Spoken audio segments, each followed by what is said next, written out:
My name is Shelly, and I run a nonprofit called Families Against Legal Kidnapping. We help prevent children from being taken from their home when they're wrongly taken away. We inform parents of their rights. We spread awareness. We do a lot in the community. We just finally became a nonprofit, and we're hoping to help families, like the way Lucinda does, I guess. And you can check us out at Families Against Legal Kidnapping. And our guest is Lucinda. And can you tell me a little bit about yourself and about your story and what you had shared before, and then give us some details into what happened with the connection when it was lost a little? Okay, just to sum it up, I was abandoned at birth. Are we good on connection? Because I just got a notice saying the connection is weak. Are we good on connection? Yeah, I think we're good now. Can you hear me okay and everything? Okay. Yes. Well, just to sum up a little bit, I was abandoned at birth. My mother did not know she was pregnant with me. She had miscarried my twin at 6 months. And so when she went into the hospital to give birth to me, she thought she was in there for food poisoning and found out she was having a baby. She was not prepared to have a baby, as she lived at the local dump in a little bus that was cleared out to make an apartment for her. And she actually lived at the dump. And she's like, well, I can't take care of a baby. So she got up at 3 days after giving birth to me and walked out. And so foster care agency was called, and I had an aunt who had my older brother, which was another child of my mother.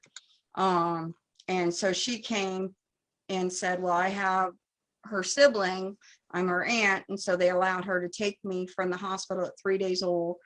I lived with her until my 5th birthday. And on my 5th birthday, I found out years later that my mother was given $1,000 to sign my brother and I over full time to foster care under the legal grounds of foster care. So she took the money, signed the paperwork, and then decided to do a visit once a year with us. I saw my birth mother once a year. And on my 5th birthday, my birthday is every 5 years on Easter. So that Easter, on my 5th birthday, I had a male caseworker come pick us up. He introduced himself, and he said he was taking us to another group or another home, another foster home. And apparently it was also an aunt. It was the sister of this aunt that I was living with to begin with, but she was actually licensed as a licensed foster care. So she was getting all this money to have us. So that's the reason why they moved us. And on our way there, he decided to rape me in the car, give me a special gift. It was very traumatizing. I got there, I couldn't stop crying. I tried to tell the foster parent, and she laid me down in the bed, started telling me that they were planning a party that night. At first I thought it was a birthday party for me, and she's like, no, this is an adult party. You're gonna have some special visitors. And she proceeded to make me watch dirty movies, and above the bed were pictures of sexual positions and stuff. And if I closed my eyes, she would take her cigarette and burn me in my genitals and tell me that if I didn't do what I was supposed to, I was going to get in a lot of trouble. And kind of scary. I mean, I just got raped. And then I hear all these party goers coming. She was giving me, she said it was chocolate milk, but it was something to get me drunk. My brother got drunk, really drunk. I'm a different kind of drunk. But anyways, so she gave me, she said, this is chocolate milk and drink this, it'll make you feel better. And the first person that came in that night to do horrible things to me was my caseworker. And I was crying to him, asking him to take me back to my first aunt. I said, can you take me back to Auntie's? And he said, no, you're going to stay here. And he proceeded to rape me again. And that wasn't the first time. The second time, it wasn't the last time. I was there for 3 years, and this particular caseworker would participate in the abuses that this family would do. For example, one of my punishments when he showed up for a visit was to kneel on split wood, bare kneed, and I had to hold my arms out, and they would pile dishes on it. And if I cried or whined or begged for them to stop, he went over and he added more dishes to my punishment. And so he participated in the punishments that they were doing. And he said I was a bad girl, and that he agreed with their punishments. And This is your so social I knew worker. that he wouldn't help me. Yes, this was my social worker. So I ended up, this particular home allowed their teenage son to have parties on the weekends, and the high schooler boys would take their turns with me and rape me on the weekends. And so I ended up becoming nonverbal. I ended up, my coping skill was to be silent. If they couldn't hear me or see me, maybe they would leave me alone, kind of deal. I was all the time hiding in the bushes. I was all the time hiding under things. I suffered severe beatings to where they would break my feet so I couldn't run away, or they would, she sat on me with a chair across my chest to the point where my heart actually fused to the wall of my chest. And I couldn't breathe when she would sit on me, and it wouldn't be like 5 minutes. She would sit on me for hours, and I believe I passed out at times because I don't, it was just such excruciating pain. My pain level is so high that I walk on broken feet every day. People, my doctor, my special foot doctor, he goes, I don't know how you walk. He goes, no, you need surgery. There's so much damage in the ligaments in your feet. He goes, I don't know how you walk. But I'm so used to pain that I walk on broken feet. I'm just used to it. And nobody should be used to pain. But unfortunately, I don't have the insurance to get my feet fixed, so I walk on broken feet. But I spent a majority of my childhood being so severely abused that when I finally found a family to adopt me at the age of 11, she was my Sunday school teacher, and I went to the one thing, I didn't share this with you last time, but the one thing that happened throughout my life was, ever since I was a little girl, I think it started when I was like 3 or 4 years old, there was a bus captain. I don't know if you're familiar with bus ministries at churches, but they'll go and they'll pick kids up and bring them to church, and they'll go to Sunday school and stuff like that. Well, this particular bus captain, his mission in life was to pick up every kid in his neighborhood and tell them about Jesus. So whenever I would get moved, this bus captain would find me because he knocked on every door. And so that was the one light I had growing up as a small child, was being able to go to Sunday school. And those days that I went starving, those 3 or 4 days that I didn't have anything to eat, the bus captain would have food for me.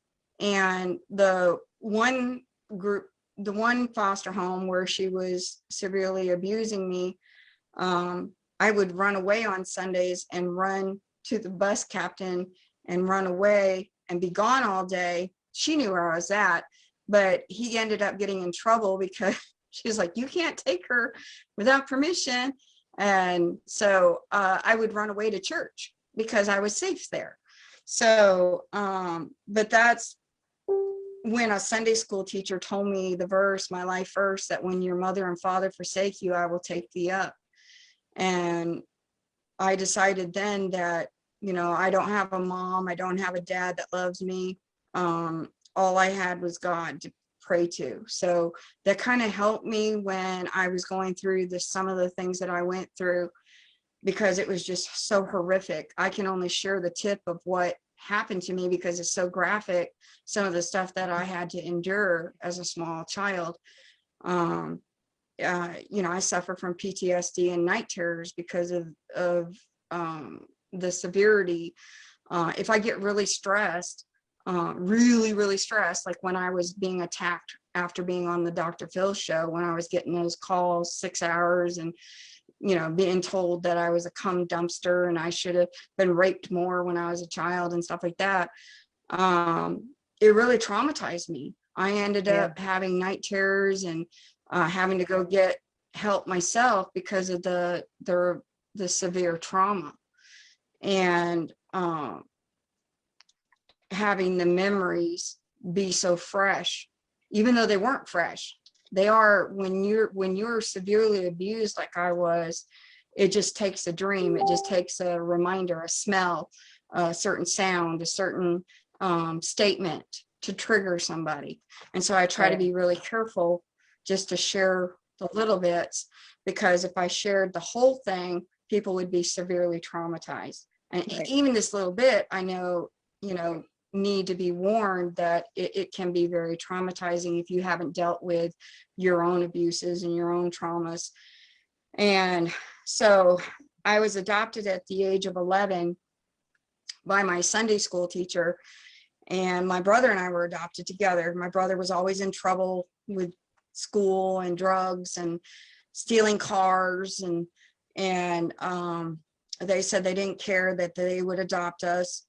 And so they adopted us. The first night in my adopted home, my adopted father raped me, told me that that's what I was supposed to do. It was expected of me, and that's what good little girls do for their daddies. And so when I was 15 years old, my friend from school, his brother died in a car accident.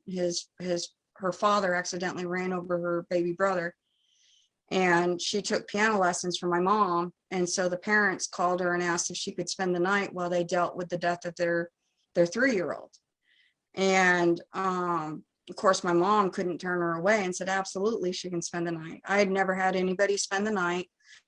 And she was in my bed, and I told her to hide because I knew my dad didn't approve of anybody spending the night. And so she was hiding under the covers. He came in that night to do his dirty deeds. And when he started to climb on top of me, she made her presence known and said, hey, I'm in here. Hello. And he immediately jumped out of the bed, pulled up his pants, ran out the room, started screaming at my mom, you need to let me know when somebody's in there with her, kind of deal. And that's when my friend started telling me about sex, and because I had never had that conversation with anybody. Like, you thought this was normal. She proceeded to tell me that normal behavior. Yes, absolutely normal. I mean, it had been done to me since I was 5. Exactly. So you're accustomed to it. It's one of your norms, yes. It's sad. Correct. I'm sorry. And I was told it's what good girls do. I was told it to be a good daughter, that's what I was supposed to do. So I was really upset when she was telling me that what he was doing was wrong. And I said, but he's a Christian, he's this, he's that. Why would he do that to me if it's wrong? And she goes, well, I don't know why he's doing it, but I'm telling you it's not right, and you need to tell your mother. And so she gave me an ultimatum to tell my mother. If I didn't, she was going to go to the school principal and the preacher and tell them, because she wasn't going to let me continue being abused. And so I went to school the next day, and I was kind of scared. She pulled me aside and she said, did you tell your mom? And I was like, no, I can't. And she goes, well, why not? I said, are you sure what he's doing to me is wrong? I said, because I don't want to be moved again. I've been in so many foster homes and so many abuse. At least here I was getting fed. I was getting taught how to read and write. I mean, she caught me up 5 grades. They love me. I'm not going to bed hungry. I'm not getting beat. Surely, this is better than that. And she's like, but Lucinda, what he's doing is wrong.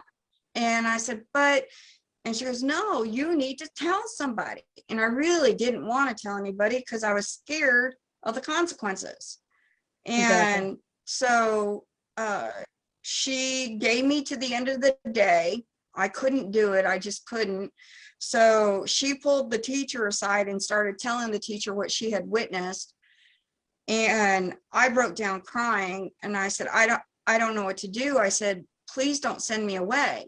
Please don't make me go away, because I have friends, and I don't want to go to a home where they're going to beat me and break my bones and starve me.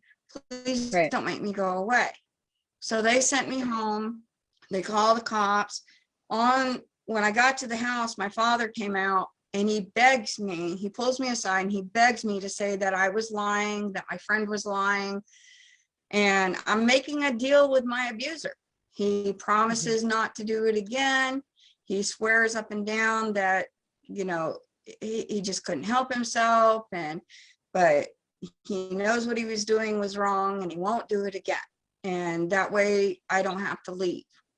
And so I turn to the police officer and I tell him that it wasn't true, that we were making it up. And I spent the summer at one of their family friends being punished all summer, having to do work and be separated. They punished from you? my friends and all this. Oh yeah, I was punished all summer. I mean, I had to work my fingers to the bone for making why up didn't you say lies against something my when they punished Christian father. like when they punished you? How come were you like really just like afraid of saying something afterwards, like that you didn't Yeah, know? at that point I was away from him. Yeah, at that point I didn't really know what to do. I mean, I'm 15, and the punishment was just, cleaning barns out and, working morning till night, I wasn't and at least you afraid of didn't have hard to be work. around him, right? That was, yes.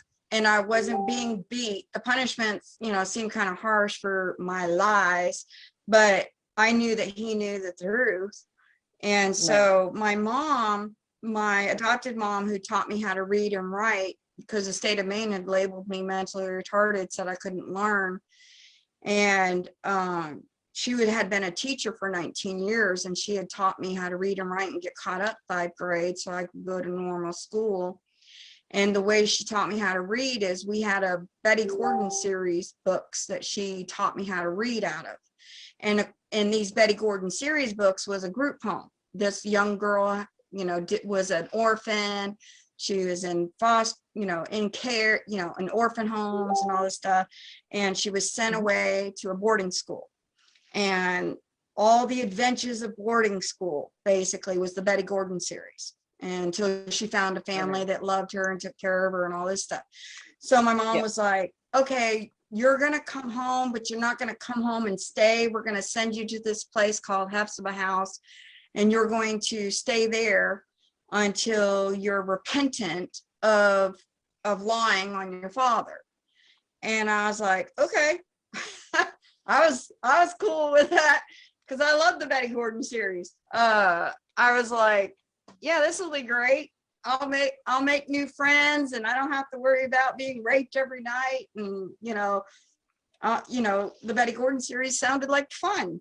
Boarding school sounded like fun, and at least it wasn't, a foster care or anything like that. I thought it was like upper class boarding school, and I get there. It's not boarding school. It's for bad girls. It's for girls that, robbed their parents' car and went over state lines robbing people. I mean, these girls were bad girls. I mean, these girls didn't listen to their parents, didn't listen to authority, had problems and issues with authority. And I'm sitting there going, there was a situation where one of the new girls had come in and she's screaming and yelling at the staff member. And I'm sitting there going, and the staff member was like, Lucinda, what are you doing? I said, aren't you going to hit her? Aren't you going to beat her? And then she's like, no, we don't do that here. I was used to, you now somebody, you're going to get hit. And I didn't want to get in the way, Exactly. So it was really different for me because I was so used to these group homes, because in between the foster care, I was putting group homes that were just horrific. I mean, I hated them. I hate group homes. It's like a different form They're of very institutionalization. yeah, and you feel like you're the one being punished when your parents are Exactly. the ones that are the guilty party. That were You the know what I'm problem. saying? Yes, And they I take went it through out similar on stuff with you. my dad. Yes. Yep. I was sent away to plenty of Yeah. places too as And a you kid feel from my like, dad. Yeah. so going to the group home, I was okay with that. I was obedient. I did what I was told, and it wasn't the norm. And so the director, when he came back from one of his preaching engagements, called me up into his office, and he said, Lucinda, I don't understand. He goes, you're a good girl. He goes, you do what you're told. You are obedient to the staff members. You work really hard. I've never seen anybody work as hard as you. He goes, so why are you here? Well, what he didn't know is the night before, I had asked God into my heart, and I said, you know, I'm just going to put the past behind me. A staff member had told me a very profound statement that has stuck with me even till today. Do not allow your abusers to have power over you. Do not allow them to make you unhappy and bitter and an angry person. And I had decided then that, you know what, I'm in a safe place. It's beyond my control. I'll be here until I graduate high school. So I'm going to take this opportunity to learn what I can. I learned to sew and crochet and cook and do all kinds of stuff. And I was going to take advantage of everything that I can learn while I'm here. Right. And I had decided I wasn't ever going to tell anybody ever again what my father had done to me, because why should I? It's in the past. Right. I'm in a safe place unless I'm specifically asked. I will not lie. That's what I had decided. I wasn't going to lie. And so he brings me up to his office and he says, Lucinda, I think your parents lied of why you're here. And I said, yeah, I know, but nobody's going to believe me because I've already gone back on my word, because he promised not to do it again, which he didn't keep that promise. And he goes, well, we can fix that. He goes, you can go and take a lie test and we can prove that what you're telling is the truth. And I said, well, I never thought of that. And so his oldest daughter took me to go get a lie test. And of course, it came back that I was telling the truth. And he was under house arrest for the whole time that I was at the house. He had to wear an ankle monitor and all this stuff. And he had Even to though come you said home you by a lied? certain time. But I'm in prison.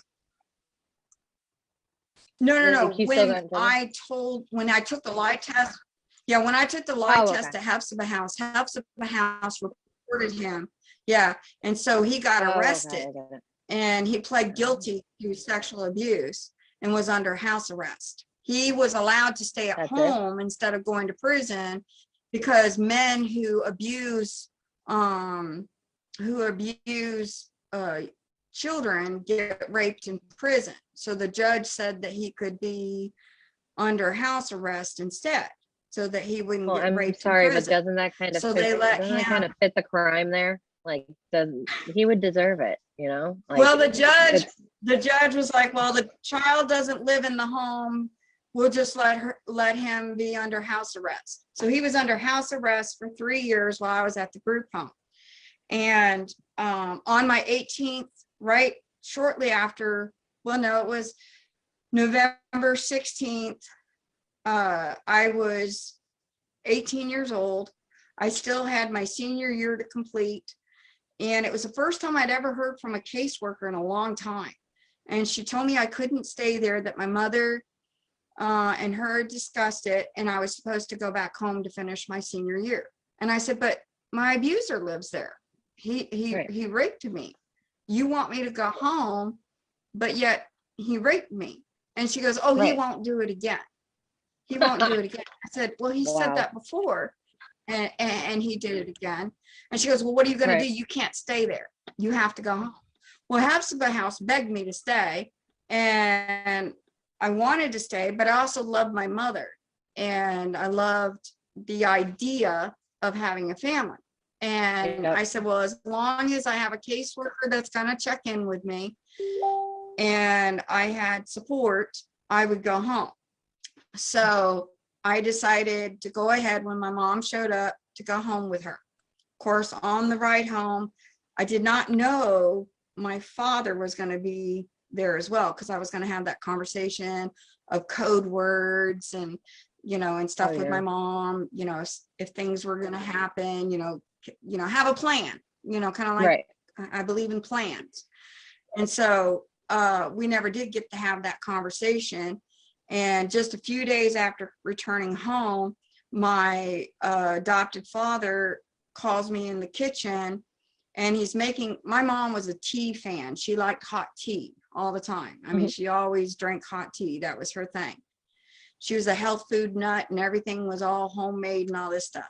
So he was in there making her tea, and he pulls out this thing in his pocket, and it has white powder in it. And he stirs it in the tea, gives it to my mother, and she gets really sick for days, really, really sick. And he pulls me aside, and he tells me that if I don't let him do what he wants, when he wants, he was going to kill my mother. That white powder he put in her drink will kill her if I don't do what he wants. And of course, I'm terrified. I'm scared. I don't know what to do. He now has my mother as a hostage in my mind, and I can't tell anybody, and because he'll kill her. And then one day I asked my mom saw me crying, and she goes, "What's going on?" And I was going to tell her. I was going to tell her to stop drinking the tea. I was going to tell her, I was going to tell her the whole thing, right?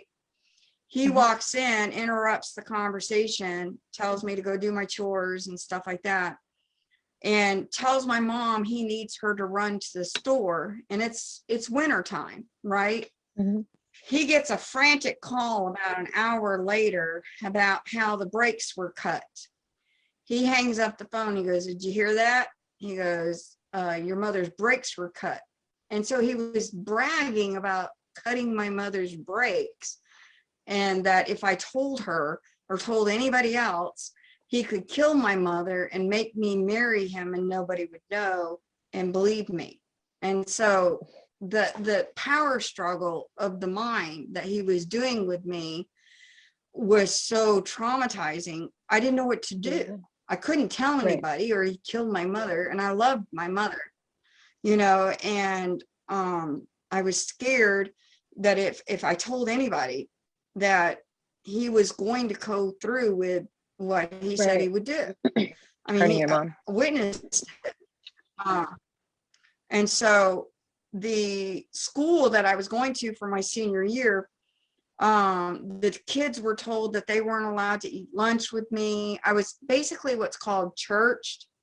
When I came back from Hephzibah House, the pastor and my parents met together and met with the parents of the other kids in the school and told them that I was a bad girl and that they had to keep their children away from me because I would make them do bad things, I guess, because I'm a bad girl.